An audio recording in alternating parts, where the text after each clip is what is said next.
All right, we're now going to be closing this out with a description of the neurodevelopmental disorders that the DSM specifies. So neurodevelopmental disorders involve disruptions in the developmental process of the brain, which result in impairments in cognitive functioning. So these impairments can impact the social and emotional behavior of a person, leading them to maybe seek services of a mental health professional. The disorders that will be discussed in this lecture will be autism spectrum disorder, intellectual disability, ADHD, communication disorders, coordination disorder, movement disorders, and then the tic disorders. So although many neurodevelopmental disorders are congenital, meaning that the disorder is present at birth.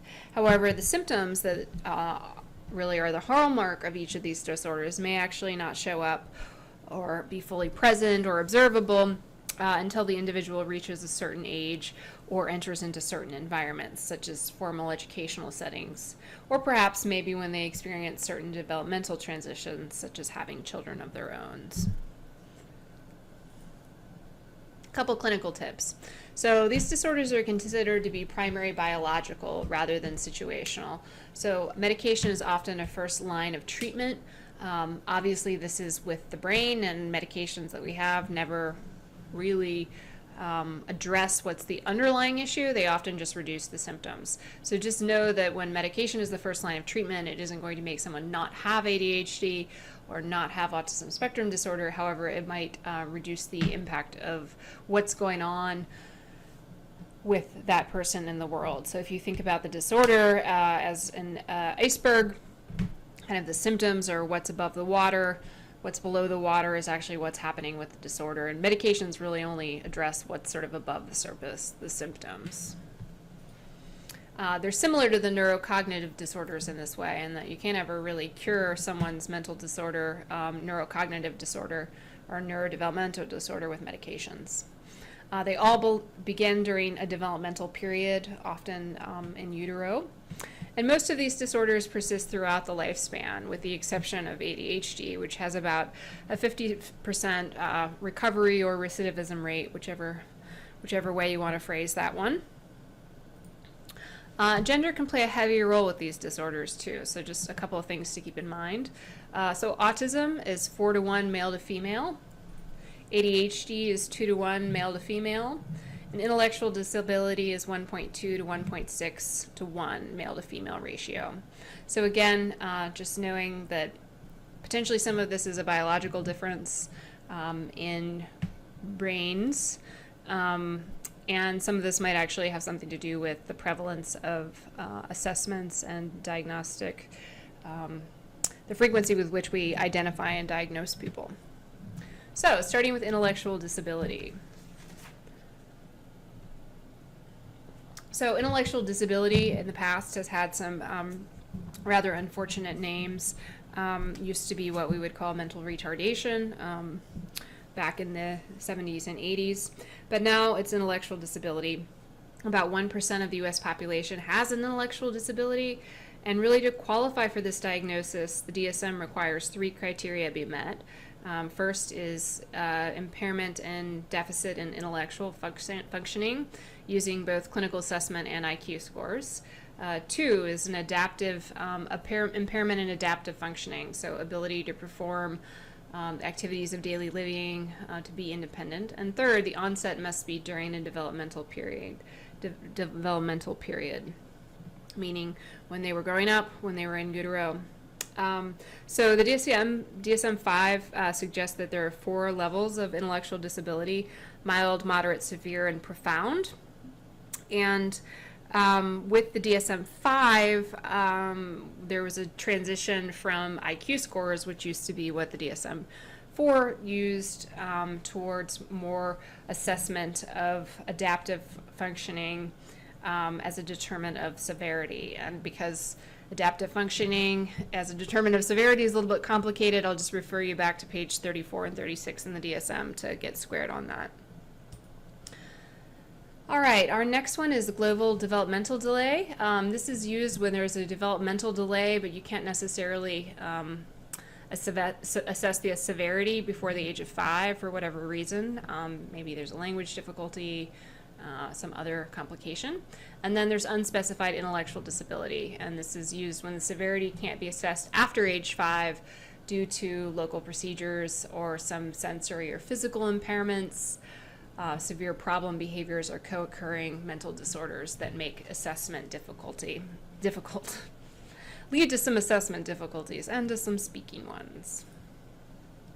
Again, our next disorder is autism spectrum disorder. So in the DSM-5, took autism and Asperger's and put them together into one spectrum, suggesting that there is, kind of variation in severity and number of symptoms and impairment, but it's all basically the sort of same disorder. And really what this is it's a disorder that is marked by impairments in 2 broad categories. The first one is related to social communication and social interaction. So there's often a lack of reciprocity, difficulty with nonverbal communications, challenges in developing, maintaining, or understanding relationships, and this can also include kind of a lack of interest in peers and trying to develop friendships. And the next category of symptoms is behaviors, interest in activities that are restrictive or repetitive. In addition, symptoms need to cause some sort of impaired functioning. And for some people, this may experience some challenges in cognitive or adaptive skills. One example of this is participation or engagement in stereotyped behaviors. So a stereotypical behavior is self-stimulatory behavior. It's also called stimming, and it might include something like hand flapping or rocking back and forth that is soothing for the individual. Sometimes children with autism spectrum disorders have some sensory processing issues, and they may experience some physical and emotional dysregulation kind of either as a result or alongside that. So things are really irritating, lights are bothersome, sounds are annoying, sensations, tags and clothing, things like that can be so agitating that it can lead to a lot of emotional dysregulation. And this challenge with emotional regulation is often what leads to some of the more problematic behaviors with autism spectrum disorder, like acting out or tantrums. And relatedly, adults and children with autism spectrum disorder may have some difficulty with interpersonal relationships and with identifying feelings. Obviously, this is an incredibly complex disorder, and no 2 people with this disorder are going to look exactly alike. So this is me speaking generally, and for every case I can think of one that's quite exceptional. So it's a spectrum.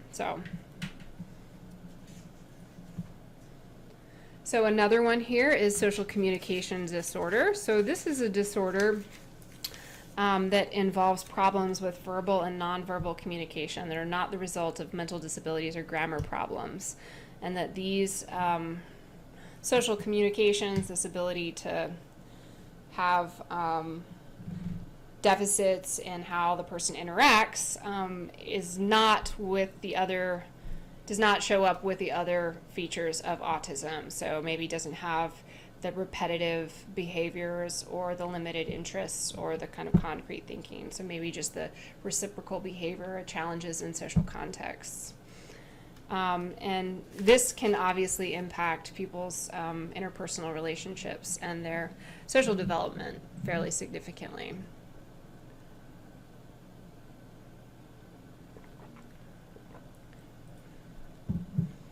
Another one is stereotypic movement. So this is when people have repetitive behaviors that don't have the other features of autism. So like the last one, the social communication disorder didn't have the stereotypic movement. This is the stereotypic movement of autism that doesn't have the reciprocity and the challenges and the social communication. So again, those stimming behaviors, handshaking, flapping, rocking, head banging. And these are ultimately self-soothing activities. They calm the person down, they help them to feel better, which makes them reinforcing. And sometimes that's not a problem, but if it's something like head banging, this can obviously result in self-injury. So it can be really challenging behavior, and one of the specifiers is with or without self-injurious behavior. So thinking about these 4 diagnoses that we've really talked about, really one of the best things you can do is focus on early intervention here. Help young people develop social language skills and social communication so that they're able to be more successfully engaged with others, and they're able to communicate with other people in the world, which can help people express themselves. Even if people don't have language skills, they can still use some communication tools that have been developed for nonverbal folks. Let's see, occupational therapy can be really helpful as well. Daily activity scheduling is crucial, so making sure people have pretty structured time, and they, do X for a certain period of time. The ambiguity and the change to routine is not helpful. And then intervention and treatment in childhood, address problematic behaviors through applied behavior analysis. If you don't know about it, applied behavior analysis uses Skinner's behavioral principles of operant conditioning to really elicit positive behavior changes. ABA can be used to teach communication skills, social skills, adaptive behavioral skills, and some academic content.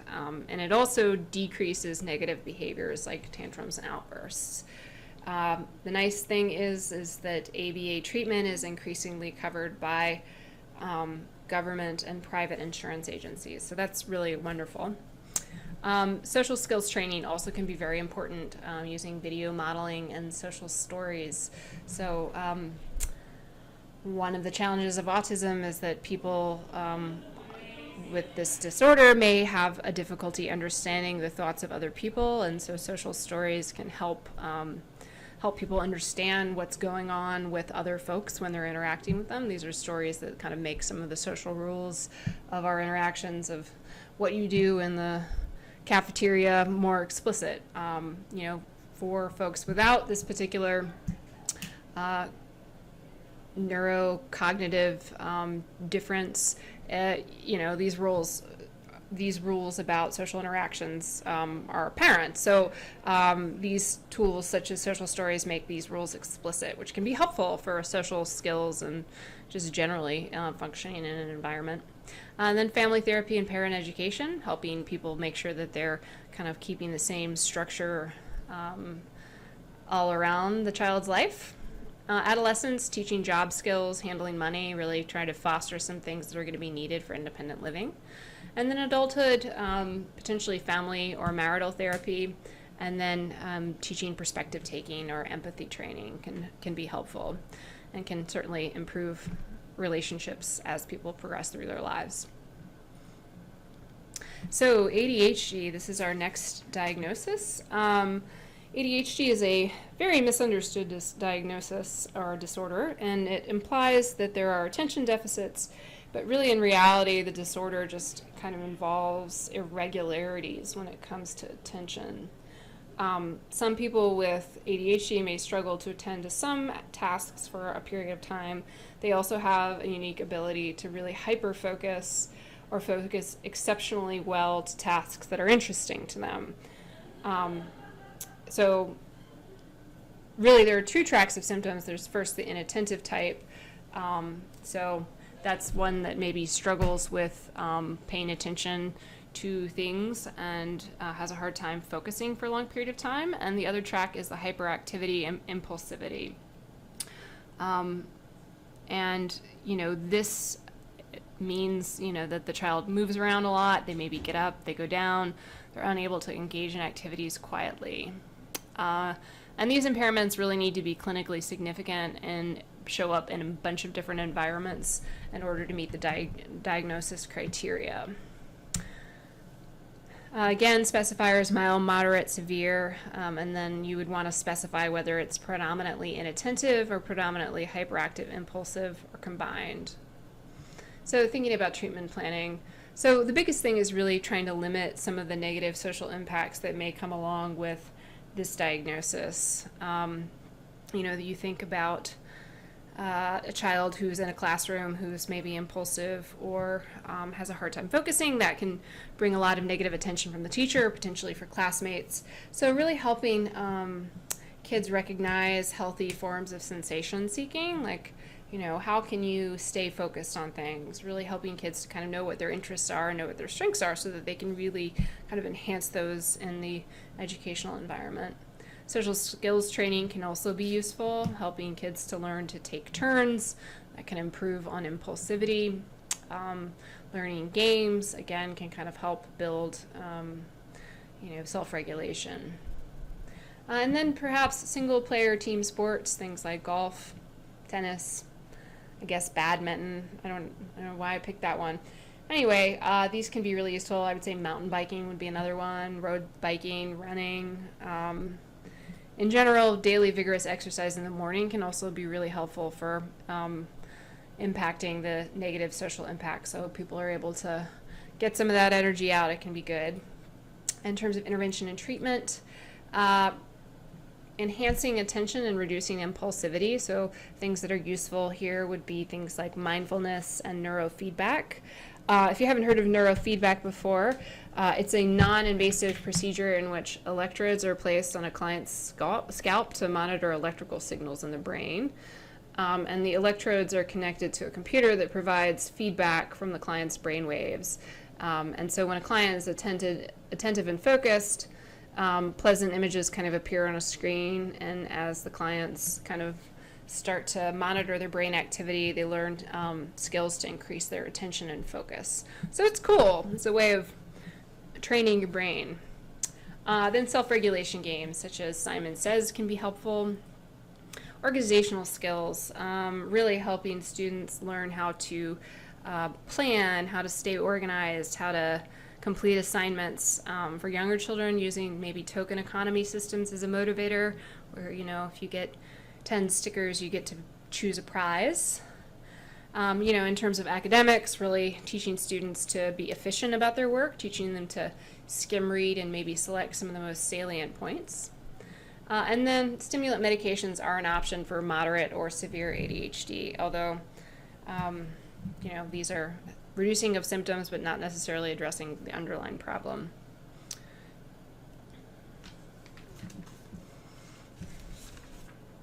So our tic disorder.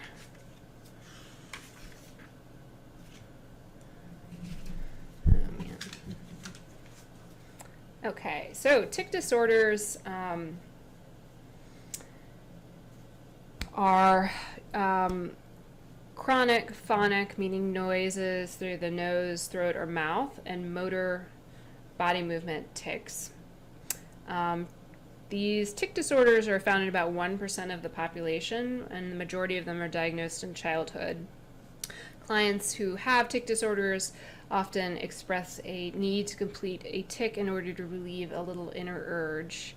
These tics appear as rapid, sudden, recurrent movements or sounds. And because they're a little bit disconcerting to the person observing them, they may lead to disruptions to family, social, or occupational thinking. A couple of different options here: Tourette's disorder, persistent motor or vocal tic, or then provisional tic disorder for tics that have lasted less than a year. All right, so our specified learning behaviors here. So, specified learning disorders. These are categories of clinically significant impairments that were previously characterized as learning disorders in the DSM-5. The causes of learning disorders are not really known, but typically clients with specific learning disorders score significantly lower on standardized achievement tests, below the expected range based on their age, level of education, and measured intelligence. So, in addition, clients that have learning disorders may experience some psychological disturbances as a result of the learning problem, and that can impact their academic or daily functioning, and it can also make them struggle with self-esteem or self-worth. So certainly can be a challenge. Again, reading, written expression, mathematics, and then specifiers of mild, moderate, and severe. Developmental coordination disorder, so this is difficulty with motor skills and motor planning. It's often called dyspraxia or clumsy child syndrome, very uncompassionately, due to coordination difficulties demonstrated by those who have the disorder. They often exhibit difficulties in balance, maybe manual dexterity, so their fingers, their agility, and the ability to move from one place to the other. These difficulties can be seen in self-care, schoolwork, or other leisure activities. So children with these disorders may struggle with low self-esteem and have challenges with social skills and lower academic performances, which are secondary to the frustrations that are associated with not fitting in socially and because of struggles with the tasks of daily living. And then here is supposed to say other specified neurodevelopmental disorder. This is again another catch-all that maybe you would use if the disorder doesn't fit well or neatly into another category. An example of this would be neurodevelopmental disorder associated with prenatal alcohol exposure. And that's the end.